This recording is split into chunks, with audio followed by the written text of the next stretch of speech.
এই জগতে বাধা রয়েছে। জগৎ দুটো, একটা নিত্য জগৎ আর একটা অনিত্য জগৎ। আমরা যে জগতে রয়েছি এটা হলো অনিত্য জগৎ, নিত্য জগৎ না। নিত্য জগতে যাবার জন্য আমাদের খোঁজ করতে হবে, কোথায় উপায়, কি উপায়। যখন এরকম কারো খোঁজ জাগবে, খোঁজ করার প্রবৃত্তি, অনুসন্ধান, অনুসন্ধিৎসা, খুঁজতে খুঁজতে বা ভগবত কৃপায় সেই ব্যক্তি সাধু সঙ্গ পাবে। ভগবানের কৃপা না হলে আবার ভণ্ডার পাল্লায় পড়ে যাবে। তখন গেরুয়া কাপড় দেখলেই মনে করবে বোধহয় সাধু। आज ही न जाओगे, कितना कुछ हो सकता है, किसको कौन पाता है क्या होगा हालत। इसीलिए हमें सही प्रार्थना करना चाहिए भगवान जी का श्री चरणों में। हमें भगवान जी का चरणों में विश्वास ज्यादा होना चाहिए। भगवान जी सब संभाल देंगे, सब कुछ सही कर देंगे। भगवान जी तो हमें बोलते हैं गीता शास्त्र में क्या कहते हैं, सर्वधर्मान परित्यज्य मामेकं शरणं व्रज अहं त्वा सर्वपापेभ्यो मोक्षयिष्यामि मा शुचि। তুমি কোনো চিন্তা করো না, শোক করো না। তোমার পাপ, তাপ, দুঃখ, দুর্দশা, বাধা, বিপত্তি যা আছে আমি দেখব। কে কাটাবেন? ভগবান বলছেন আমি দেখব। এবারে বলবে ভগবানকে আমরা, ঠাকুর তুমি তো বলছো শাস্ত্রে আমি দেখব, কিন্তু তুমি কোথায় আছো? তোমাকে তো আমি খুঁজে পাচ্ছি না। বলে তুমি তো আমাকে এইভাবে খুঁজে পাবে না। তুমি আমাকে ডাকছো, কিন্তু তোমার ডাকটা আমি সব শুনছি। আমি তোমাকে দেখা দেব। ঠাকুর কেমন করে আসবে? কোথায় আমাকে দেখা দেবে? বলবে না, এই ধরাধামে, এই মর্ত্যলোকে, এই প্রাকৃত ভূমিতে আমি তোমাকে আমার রূপ নিয়ে এসেছি। আমার স্বরূপে তোমাকে দেখা দেব না। আমি ছদ্মবেশে কার্য করি, তাই আমি ছদ্মবেশে আসব ভিন্ন মূর্তিতে। সেটা হলো কি না, ভক্ত মূর্তি, সাধু মূর্তি। অহমেব দ্বিজ শ্রেষ্ঠ নিত্যং প্রচ্ছন্ন বিগ্রহ ভগবদ ভক্ত রূপেণ লোকং রক্ষামি সর্বদা। আমি ভগবত ভক্ত রূপে প্রকটিত, আমি ভক্ত রূপে সর্বদা রক্ষা করে থাকি। সেই ভক্ত রূপ বিভিন্ন ভাবে বিভিন্ন ভক্ত রূপে আসতে পারেন। আমরা ভক্তরাজ শ্রী গুরুপাদ পদ্মকে পেয়ে থাকি। যারা ভাগ্যবান তারা গুরুপাদ পদ্মকে পান, যিনি হচ্ছেন ভক্ত মাত্রই নহে পরন্তু ভগবত ভক্তরাজ এবং ভগবত অভিন্ন প্রকাশ বিগ্রহ। বহু ভাগ্য ফলে পাওয়া যায়। তাই ভগবান বলছেন তুমি যদি সত্যি সত্যি চাও আমাকে, আমি তোমাকে পথ দেখাবো। আমার কথা মিথ্যে হয় না, আমার কথা কখনো ব্যর্থ হবে না। আমি সত্যবাদী, পরম সত্যবাদী আমি। তোমরা আমাকে ধরো, ধরতে পারছো না। গুরুদেব বলে না, টাইট করে ধরো যেন ফসকে না যায়। নিতাই পদ কমল কোটি চন্দ্র। গুরু নিত্যানন্দকে টাইট করে ধরতে হবে। আর টাইটটা কেমন করে টাইট করতে হয় সেটা ভালো জানে সব জেতা সেবক বৃন্দ। বাকি সব ফস করে ধরায় আর চলে যায়। এই টাইট ধরাটা তার সেবক ছাড়া জানে না, বাকি সব আমার হাত থেকে ফসকে যায়। তার অ্যাকচুয়াল সেবকই জানে যে কেমন করে টাইট করে ধরতে হয়। বহুজন তো ধরলো, ফসকে যাচ্ছে। তাহলে টাইটের কৌশলটা কিন্তু সবাই জানেন না। গুরুদেব তো পাঠে বলছে, ভাগবত গীতায় তো লেখা আছে, গীতা ভাগবত বুঝতে হলে তার ভক্তের কাছে গিয়ে যেতে হবে। শুধু লেখাটা পড়লে আর ক্যাসেট কানে বাজলেই ভক্তির উদয় হবে। ভক্ত বুঝিয়ে দেবে, আচরণ করে বুঝিয়ে দেবে। শ্রী গুরুপাদ পদ্মের বলা, আমার এক দেখাতেই আমি গুরুপাদ পদ্মের দর্শনে মায়ার জগৎ ছেড়ে তার আকর্ষণে চলে এসেছি। আমাকে হাজার বার করে কানে ঢুকিয়ে ঢুকিয়ে মুখস্থ করাতে হয়নি গুরু ঈশ্বর গুরু ঈশ্বর গুরু ঈশ্বর গুরুকে ধরো, হয়নি, আমার লাগেনি। আবার যাদেরকে মুখস্থ করানো হয়েছে वो सब आजकल तो कोई है ही नहीं। क्यों ऐसा होता है? मतलब अंदर का एक बात है, उसको संस्कार कहा जाता है। संस्कार होना चाहिए, संस्कार रहना चाहिए। जिसका भाग में ऐसा है, भगवान जी जिसके लिए इस जगत में रहने के लिए और नहीं चाहते, छुटकारा लिख दिए हैं इस जगत से, उसी को भगवान जी का कृपा से गुरु जी मिलते हैं और गुरु कृपा से भगवान जी की नगरी परमानेंट हो जाता है। भगवान ही गुरु पाइए देन, किंतु परमानेंट सर्टिफिकेट देवें हमारे गुरु भगवान देवें। भगवान जी का कृपा से ही गुरु मिलते हैं, फिर भी गुरु जी का कृपा से भगवान जी की परमानेंट नगरी मिल जाएगा, अगर वो चाहे तो। नहीं तो फिर पुनरुपि जननम पुनरुपि मरणम पुनरुपि जननी जठरे वही आशा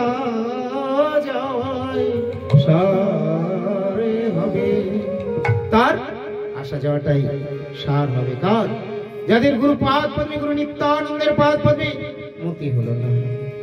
নিতাইকে ভালোবাসা মানে অদ্বৈতকে দেশ করতে হবে, এরকম কোথাও আছে কি? আজকাল মানুষ কি যে ভক্তির বুঝছে আমি তো নিজেই বুঝতে পারি না।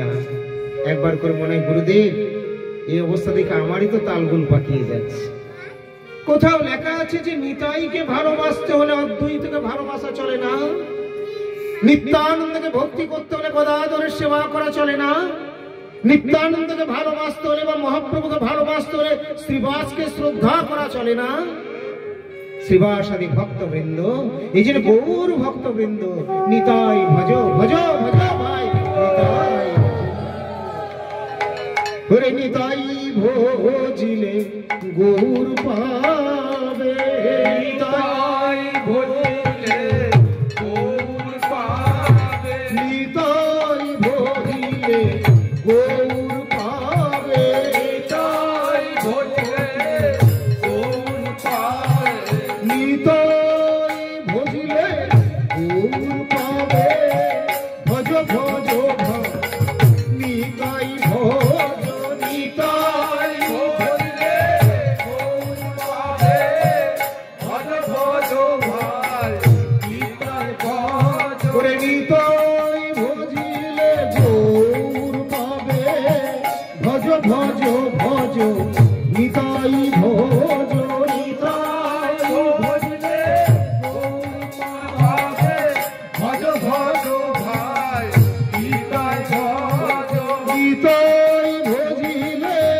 গৌর পাবে, ভজ ভজ ভজ নিতাই ভজ, নিতাই ভজিলে গৌর পাবে, ভজ ভজ ভাই নিতাই ভজ, ওরে নিতাই ভজিলে গৌর পাবে, ভজ ভজ ভজ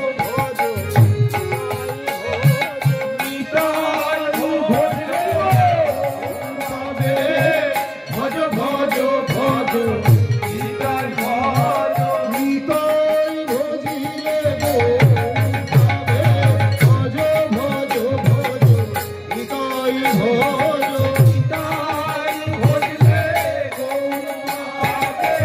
ভজ ভজ ভজ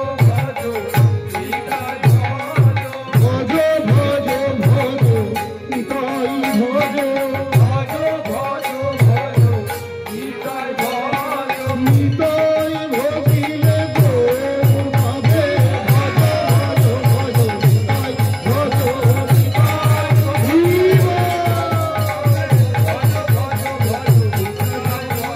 নিতাই ভজিলে গৌর পাবে, ভজ ভজ ভজ নিতাই ভজ, ভজ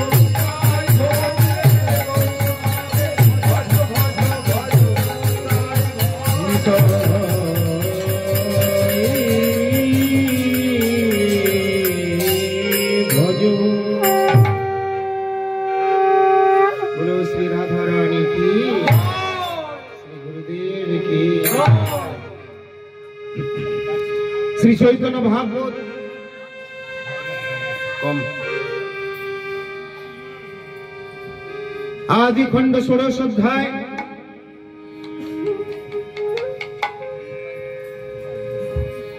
থেকে আমরা শ্রবণ করছি, শুরু করছি কিছু কথা। বাঁশের নিচে রাখবেন। জয় জয় দীনবন্ধু শ্রী গৌর সুন্দর, জয় জয় লক্ষ্মীকান্ত সবার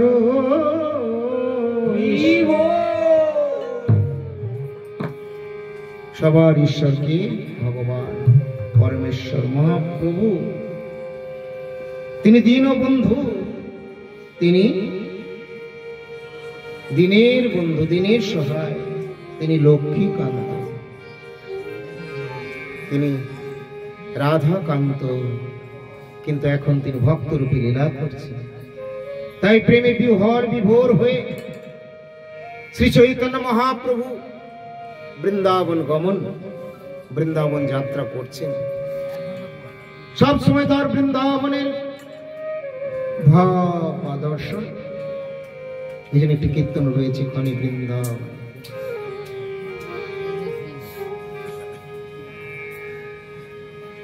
খনি বৃন্দাবন করো স্মরণ, খনি খনি প্রাণেশ্বরী, নাচে ঘোরা প্রেমে ভোরা, মনে বলে হরি হরি।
আনন্দ চন্দ্র গৌর চন্দ্র অপিছনে মরব দীন কৃষ্ণ করে তো পদ পঙ্কজ ছায়া পদ পঙ্কজ ছায়া আনন্দ গৌর চন্দ্র অপিছনে করদয়া দীন কৃষ্ণ করে ও পদ পঙ্কজ ছায়া নাচে গোরা মনে বলে হরি হরি নাচে গোরা মনে বলে হরি হরি মনে বলে হরি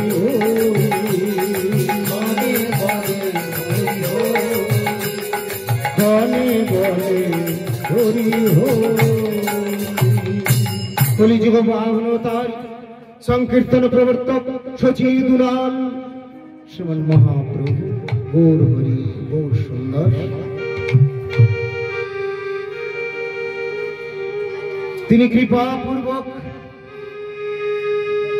এই হরি সংকীর্তন প্রবর্তন করলেন, আচরণ করে জীবকে শেখান।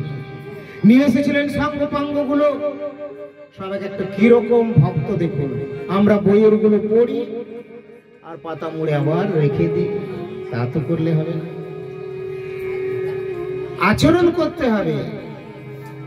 সাধুদের এখন কি হচ্ছে, এখন মনে করছে কে কতগুলো মঠ মন্দির নিজের নামে রেজিস্ট্রি করে রাখতে পারি, কে কতটা রাখতে পারি, ব্যাস তাহলে এটা না, ওগুলো একটা সাইড আলাদা, যা বিচার আছে আছে, তার সঙ্গে ভক্তি ধনটাও দরকার, যেটাতে বসুদেব দেবকী ভীত হননি, হরিদাস ঠাকুর ভীত হননি। এরকম ভাবে আমাদের হৃদয়ের ভাবই চাই, অন্তর থেকে যদি সেটা আমার হয় সেই ভক্তি, তাহলে পুত্রই চলে যাক আর কন্যাই চলে যাক, শ্রীবাসের মতো হাওমা ক্রন্দন আসবে না। যতই আঘাত আসুক, হরিদাস ঠাকুর যেমন অচল অটল ছিলেন, সেই ভাব হরিদাসের পদধূলি হয়ে চলে আসে। আচ্ছা, হরিদাস ঠাকুর মহান মহাপুরুষ, ব্রহ্মার অবতার, ভগবানের পার্শ্বদ ভক্ত, আমরা নয় অতি ক্ষুদ্র পামর পাতকী পাষণ্ড, কিন্তু তাহলেও চিন্তার কিছু নেই। কেন?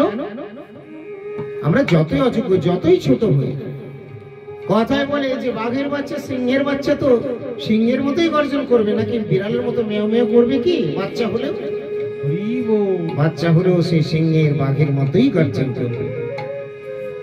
তাহলে আমরা যদি গৌর সুন্দরীর শিক্ষা নিই, আদর্শ নিই, আমাদেরকে কেউ নড়াতে পারে না। আমরা যদি গুরু বানুগত্যে রাধা গোবিন্দ বলে মহারাজের সেবায় নিয়োজিত হই, আমাদের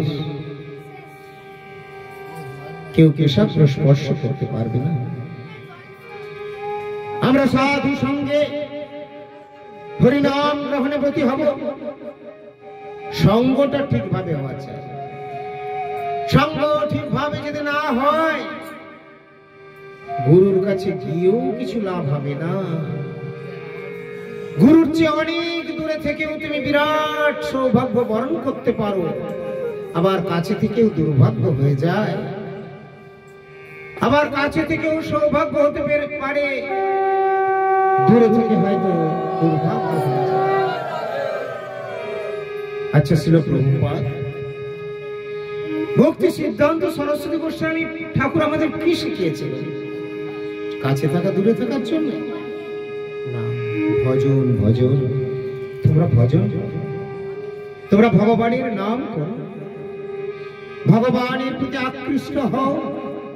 প্রভুপাদ তার অন্তিম লীলায় খুব দুঃখ প্রকাশ করেছিলেন আমাদের জন্য। তার সাঙ্গপাঙ্গ যারা ছিলেন তাদের উদ্দেশ্যে বলেছিলেন, তোমরাও সবাইকে এই কথাই বলবে,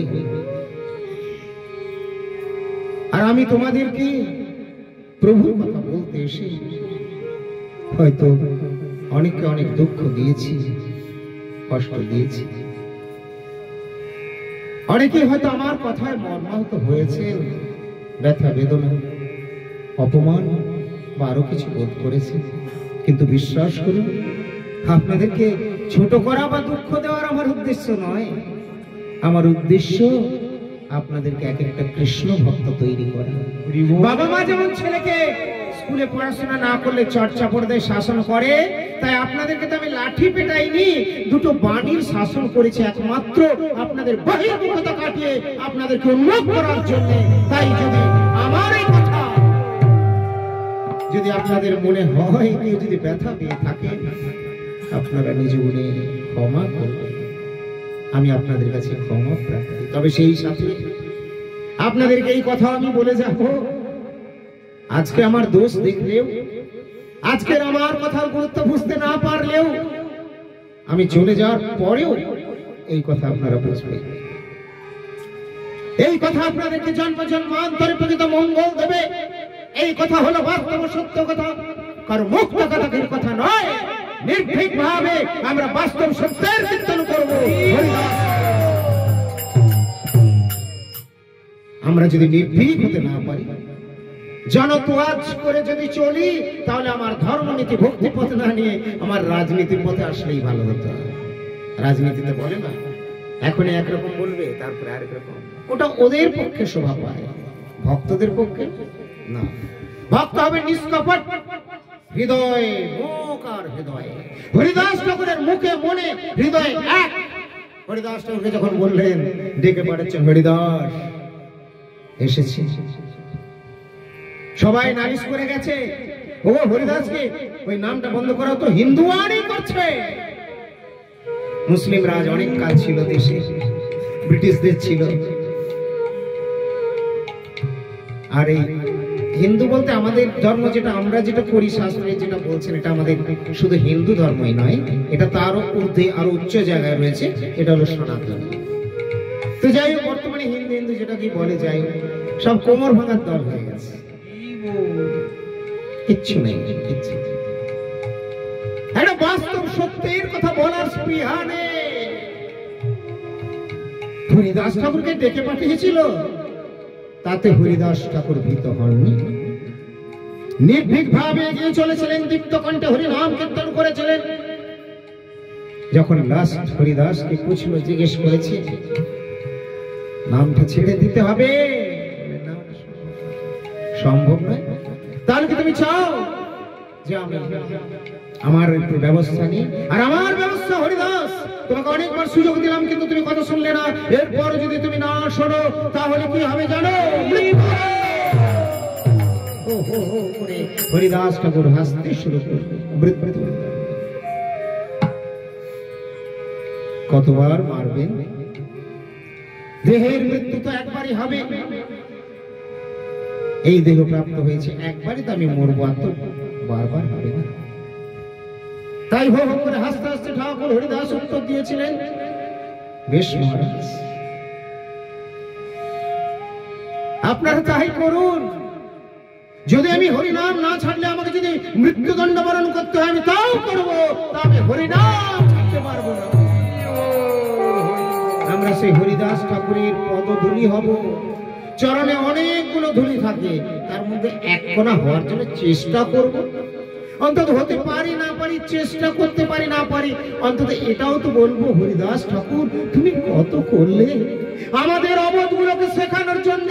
তুমি পৃষ্ঠে চাবুক নিলে, আর এই চাবুকের কথা বলে বর্তমান ব্যবসায়ী দল, কীর্তনীয় দল এইগুলো পরিবেশন করে করে অর্থ উপার্জন করছে, ভগবানের কথা বলে সংসারের ভরণ পোষণ করছে।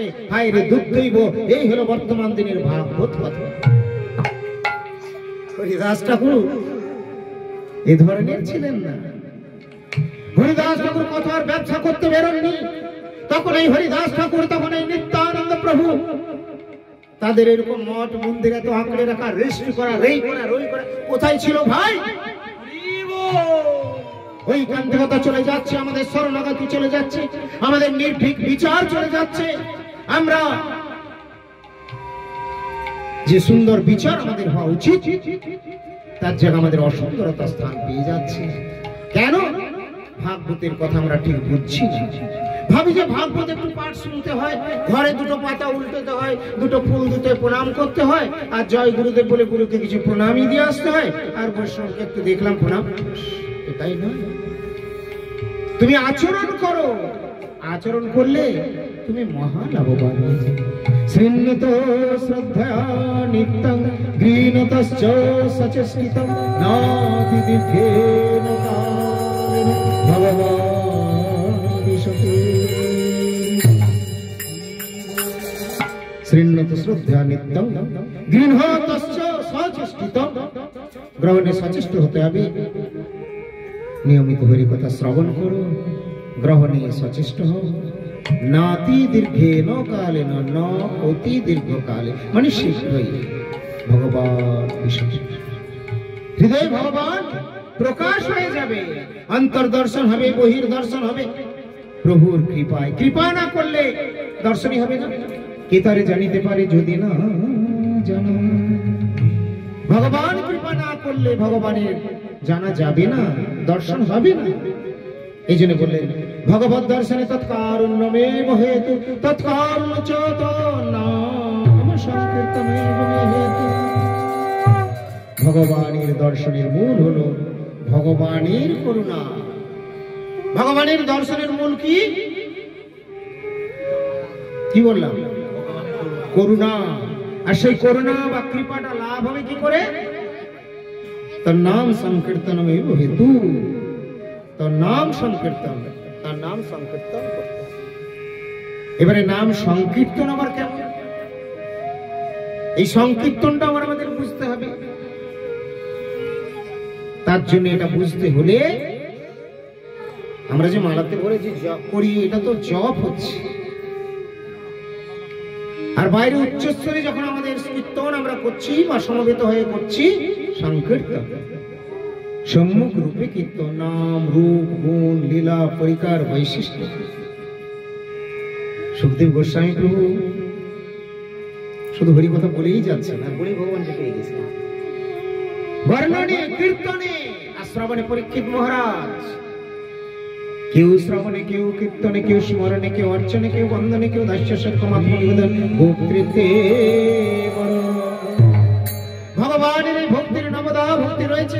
শ্রবণ কীর্তন বিষ্ণু স্মরণ অর্চন বন্দন দাস্য পাদ সেবন, এইভাবে ভক্তিত্ব বর্ণ নবদা ভক্তির কথা পরমানন্দ শ্রী গুরুপাদ অনেক প্রকার ভক্তি তার মধ্যে বাছাই করেছে। ঐশ্বর্য তার মধ্যে আবার প্রধান নববিধান, তার মধ্যে আবার শ্রবণ কীর্তন স্মরণ, তার মধ্যে আবার কীর্তন প্রধান। এই কীর্তন বলতে শুধু যে জপে আমাদের কি হরিনামটাই, এটাই নয়, ওটাও করতে হবে। গুরুদেব দিয়েছেন নির্বন্ধ হরিনাম, অবশ্যই করতে হবে। যার যতটা নির্বন্ধ দিয়েছেন, হরিনাম মহামন্ত্র গুরু প্রদত্ত, সেই নির্বন্ধ হরিনাম অবশ্যই করতে হবে। তার সঙ্গে তোমাদেরকে হরিকথা শ্রবণ কীর্তন ইত্যাদি এগুলো করতে হবে। ভগবানের কথা, ভগবানের নাম যদি আমাদের শ্রবণ কীর্তন হয়, কীর্তনকে সর্বশ্রেষ্ঠ সেবা বললেন। কেন? এই ধর এখন আমি কথা কীর্তন করছি, আমি কথা বলছি তো কীর্তন করছি, তাহলে যখন কীর্তন করছি আমার এবং আপনাদের সবার শ্রবণ হচ্ছে। আর ভগবান চায় যে, ভগবান চান যে সবাই শুনুক। ওরে শুনিলেই হয়, ওরে শুনিলেই হয়, শুনলেই হিত হবে, শ্রবণ করতে হবে। এই জন্য শ্রী গুরুপাদ বলেন শ্রবণ মঙ্গল, শ্রবণ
রাম রাম হরে হরে।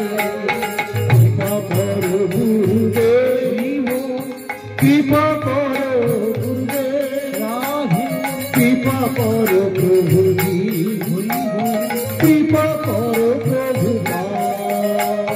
কৃপা করো গুরুদেব, কৃপা করো গুরুদেব, কৃপা করো গুরুদেব, কৃপা করো প্রভু, কৃপা করো গুরুদেব, কৃপা করো মহাপ্রভু, কৃপা করো রাধা রানী, কৃপা করো বনমালী, কৃপা করো গুরুদেব, কৃপা করো মহাপ্রভু, কৃপা করো রাধা রানী, কৃপা করো ভগবান। ওগো আমার রাধা রানী, রাগো চরণ দুখানি হইব, তুমি রাধা কৃপাময়ী রাধা, তুমি বড় প্রেমময়ী।